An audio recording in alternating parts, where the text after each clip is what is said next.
CM Pushkar Singh Dhami Tehri के दौरे पर रहे। इस दौरान सीएम ने 1 अरब 41 करोड़ 37 लाख लागत की 21 योजनाओं का शिलान्यास किया।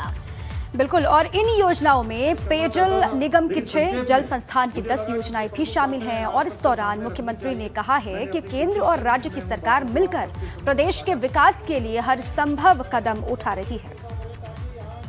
दूर दराज के क्षेत्र हैं, पिछड़े क्षेत्र हैं, इन सभी क्षेत्रों को आगे लाया जाए। इन क्षेत्रों के लिए, इनके उत्थान के लिए जो भी योजनाएं हैं, उन योजनाओं को हम लोग निश्चित रूप से अपने प्रस्तावों में ला रहे हैं, उनको स्वीकृति के लिए भेज रहे हैं। और ये पिछड़े क्षेत्र को आगे बढ़ाने के लिए निश्चित रूप से हमारी सरकार काम करेगी। मैं पूरी तरह से आश्वस्त हूँ कि आने वाले समय में हम लोग जो है इन क्षेत्रों का उत्थान करेंगे।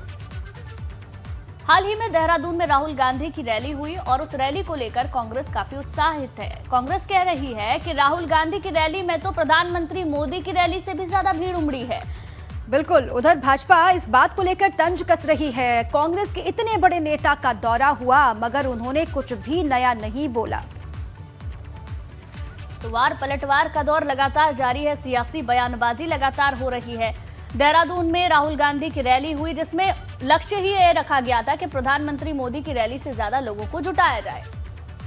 से लेकर के अंत तक जोर से भरे हुए थे और जब तक राहुल गांधी जी का हेलीकॉप्टर उड़ के नजरों से ओझल नहीं हो गया, लोगों ने फील्ड को छोड़ा नहीं। यह अंतर था हमारे कांग्रेस कल की रैली में और जो इससे पहले की रैली हुई थी। उनके पहली जो रैली हुई थी उसमें जब उनके प्रधानमंत्री बोल रहे थे तो आधा फील्ड खाली हो गया था।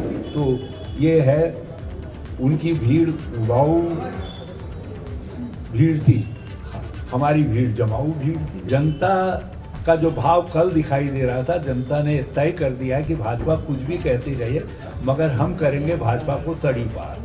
तो 60 के पार नहीं, अब तड़ी पार।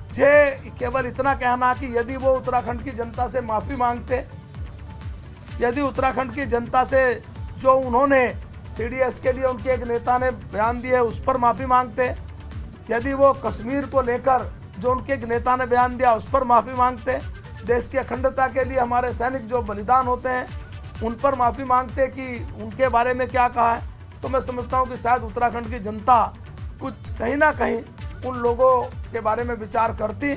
लेकिन उन्होंने ऐसा कुछ नहीं किया और पूरी तरीके से उत्तराखंड की जनता को निराश और हताश उनके बड़े नेता ने किया है। अब आगे बढ़ते हैं। दिल्ली के डिप्टी सीएम मनीष सिसोदिया अपने दौरे के दूसरे दिन नैनीताल पहुंचे और इस दौरान सिसोदिया ने जनसभा को संबोधित किया। यहाँ पर मनीष सिसोदिया ने भाजपा सरकार पर निशाना साधा। उन्होंने आरोप लगाया कि भाजपा ने अपने 4.5 साल के कार्यकाल में सिर्फ मुख्यमंत्री ही बदले हैं। सारे रिकॉर्ड तोड़ दिए और भारतीय जनता पार्टी को उनको भी हटाना पड़ा, फिर तीसरे मुख्यमंत्री को लाना पड़ा। अब तीसरे मुख्यमंत्री जी भी उत्तराखंड में जगह नहीं कर रहे हैं। 5 साल पहले जो घोषणाएं सुनी थी उनके बारे में मुख्यमंत्री जी बात नहीं कर रहे। भारतीय जनता पार्टी पिछली बार जब वोट मांगने आई थी उत्तराखंड के लोगों के बीच तो उन्होंने कहा था कि 6 महीने के अंदर अंदर जितनी नौकरियां खाली पड़ी है सरकार की, उनको 6 महीने के अंदर अंदर उत्तराखंड के युवाओं को दे देंगे, उत्तराखंड के युवाओं को रोजगार दे देंगे।